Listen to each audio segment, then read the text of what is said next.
유대인들이 하나님의 말씀을 거역한 결과로 이스라엘 땅이 완전히 사막으로 변하기 전에 과거 이스라엘 땅은 그 어느 땅보다 비옥했습니다. 하나님이 세운 선지자 모세를 통해 애굽에서 해방되어 가나안 땅으로 들어간 이스라엘 민족은 농사를 잘 지었습니다.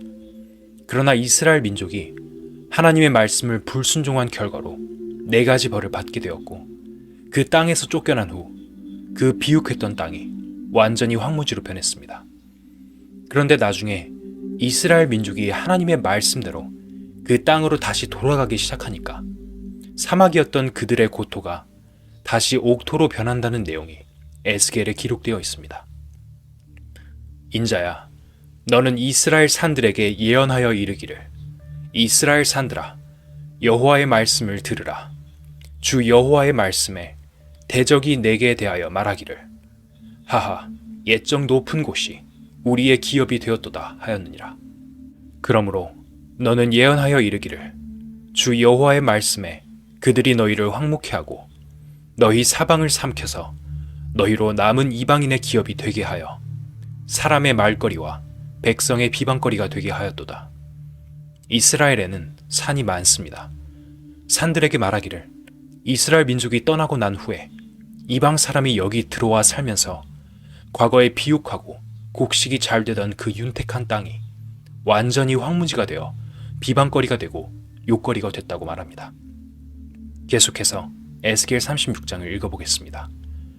그러므로 주 여호와의 말씀에 내가 맹세하였은즉 너희 사면에 있는 이방인이 자기 수욕을 정령당하리라. 그러나 너희 이스라엘 산들아, 너희는 가지를 내고 내 백성 이스라엘을 위하여 과실을 맺으리니 그들의 올 때가 가까이 이르렀음이니라. 내가 돌이켜 너희와 함께하리니 사람이 너희를 갈고 심을 것이며 내가 또 사람을 너희 위에 많게 하리니 이들은 이스라엘 온 족속이라. 그들로 성읍들에 거하게 하며 빈 땅에 건축하게 하리라. 이상하지 않습니까?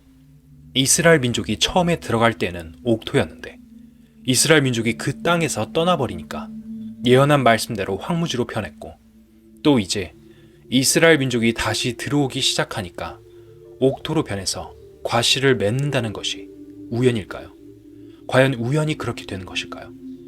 2500년 전에 예언한 말씀이 있기 때문에 그렇게 된 것입니다. 에스겔 36장 나머지 구절들을 마저 읽어보겠습니다. 전에는 지나가는 자의 눈에 황무하게 보이던 그 황무한 땅이 장차 기경이 될지라.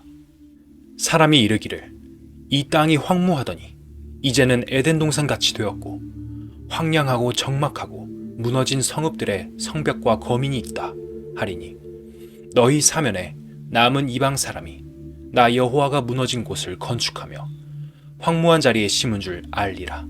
나 여호와가 말하였으니 이루리라. 이 황무한 땅이 장차 싹 갈아엎어져서 에덴 동산같이 변한다고 되어 있습니다. 에덴 동산이 얼마나 아름다운 곳이기에 이렇게 비유를 했을까요? 여러분이 성경을 믿지 못하겠다면 성경을 한 손에 들고 이스라엘에 찾아가서 성경 내용과 이스라엘 들판을 한번 비교해 보시길 바랍니다. 제가 몇 년 전에 이스라엘에 갔을 때 들판이 완전히 옥토로 변해서 멀리에서 보기에도 굉장히 울창하게 큰 귤나무들이 자라고 있는 것을 보았습니다. 이스라엘의 농촌은 굉장히 잘 삽니다. 풍성한 농사가 되고 있습니다. 비가 안 오는데도 이스라엘에는 농사가 잘 됩니다.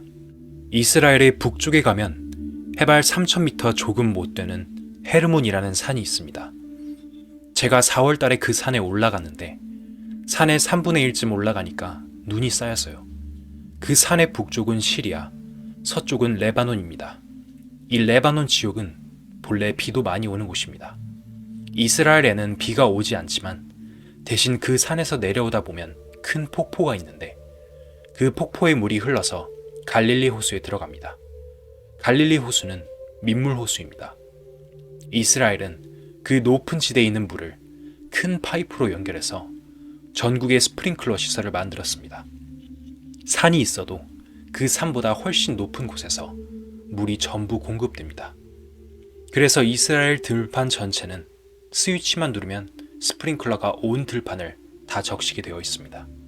제가 갔을 때에는 네게브 사막지대에 수도 파이프를 연결하는 것을 보았습니다. 그래서 그 땅은 비가 오지 않지만 완전히 옥토로 변하고 있습니다. 2500년 전에 기록한 말씀이 지금 그대로 이루어지고 있습니다. 하나님이 말씀하셨기 때문에 이루어지는 이 역사의 현장을 우리는 눈으로 직접 볼 수 있습니다. 그래서 이 성경은 거짓말이 아니라 사실 그 자체인 것입니다. 성경은 추상적으로 써놓은 문학 작품이나 철학서나 도독서가 아닙니다. 이 성경은 사실 그대로 써놓은 역사서이자 예언서입니다. 성경은 바로 인류 역사와 병행하고 있는 거예요. 인류의 역사는 BC 역사, 즉 구약 역사와 AD 역사, 즉 신약 역사입니다. 신구약 성경이 인류 역사의 내용을 그대로 그려놓은 거예요. 과거는 역사고 미래는 예언인 이것은 분명히 하나님의 계획 속에 쓰여졌고 역사도 그대로 이루어져 가는 것입니다. 여러분, 이 인류의 역사가 우연히 흘러가는 걸까요? 절대로 우연이 아닙니다. 역사 전체가 세밀하게 하나님의 계획 속에서 흐르고 있습니다. 하나님의 철저한 계획에 의해서 흐르는 이 역사가 왜 이렇게 고통스럽고 어려우냐고 생각하시겠지만 그것은 사탄 때문에 그렇습니다. 사탄을 영원히 멸망시키기 위해서 이러한 역사의 과정을 거치는 것입니다. 그렇게 해서 나중에 가면 하나님의 계획이 그대로 이루어지게 됩니다. 그렇기 때문에 지금 내 마음속에 가지고 있는 온갖 사사로운 인간적인 생각들을 내려놓고 하나님이 기록해 놓으신 이 성경 말씀에 내 마음을 몰입시켜야 할 의무가 우리 각자에게 주어져 있습니다. 성경은 사실이다. 온라인 강연회에 초대합니다. 성경은 하나님께서 우리 인간들에게 주신 축복의 약속들이 담겨 있습니다. 그러나 인간이 읽어서 그 뜻을 알 수 없다면 그 자체가 모순입니다. 성경은 어려운 책이 아닙니다. 누구나 알아들을 수 있는 쉬운 말로 기록되어 있습니다. 정말 성경이 전하는 내용을 알기 원하는 사람이라면 성령님은 그 사람을 성경 속으로 안내하여 깨닫게 해주십니다. 댓글에 초대 링크를 달아두었습니다.